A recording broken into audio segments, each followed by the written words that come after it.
the running backs room, in my humble opinion, the most underrated room on this roster. Rustin, what do you think about the running backs room?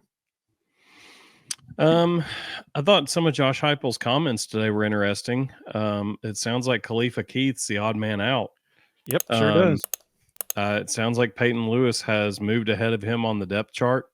He continues every press conference when he's asked about practice, when he's asked about scrimmage.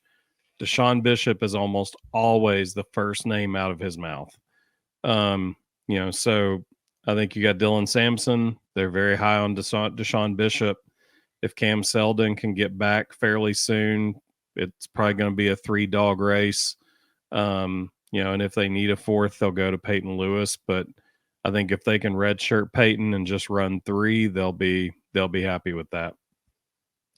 100% agree. You think Peyton Lewis is another 4 games guy? If they can afford it, yeah. I mean, it's hard, and SEC running backs get banged up. But if they can stick to 3, I think they will. I'll tell you what, I would not be shocked to see Peyton Lewis and Khalifa Keith play the entire second half against UTC.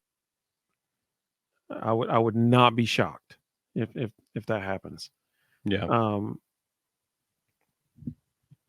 I think you made a good point about Deshaun Bishop. With Cam Seldon, I agree with I think it was Tony who said we hope he's back by it was Tony by Oklahoma. I mean, literally that's the key game. If he can be back full go by then, Tennessee's going to be just fine.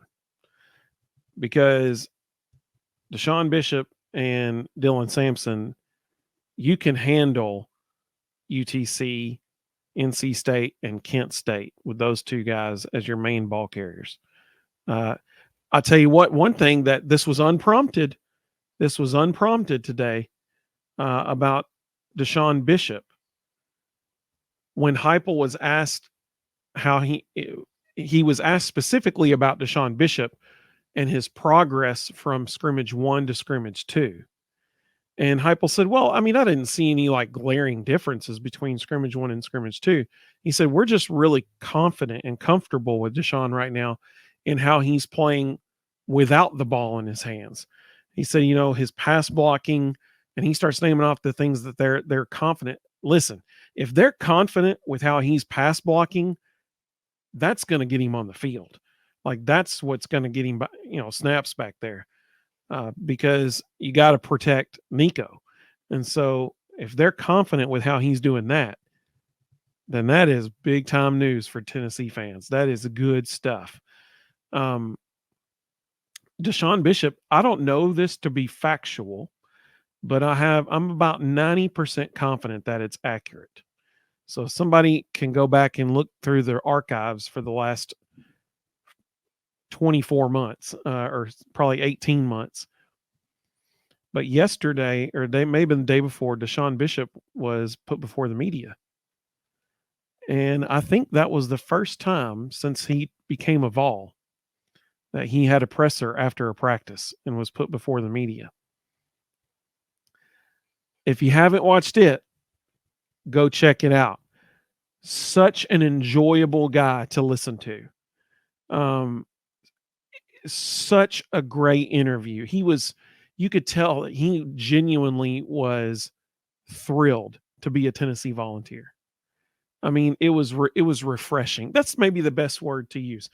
It was absolutely refreshing to hear his outlook, to hear his determination. He was having so much fun getting to talk to the media. He thought that you could tell he thought that was really cool. And he was trying to hide his smile. He was super excited to be doing it. It was a breath of fresh air, man. So if you get a chance after we're done, go watch Heupel's presser from today, and then go watch Deshaun Bishop from, I think it was 2 days ago. You'll love the kid even more. I mean, it was great. It was great.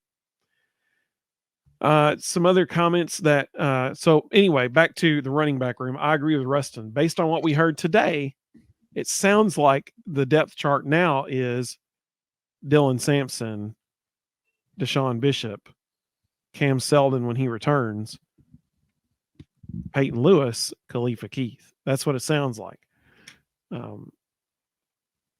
Underrated room. Totally underrated. And I can't wait for them to run all over people this year.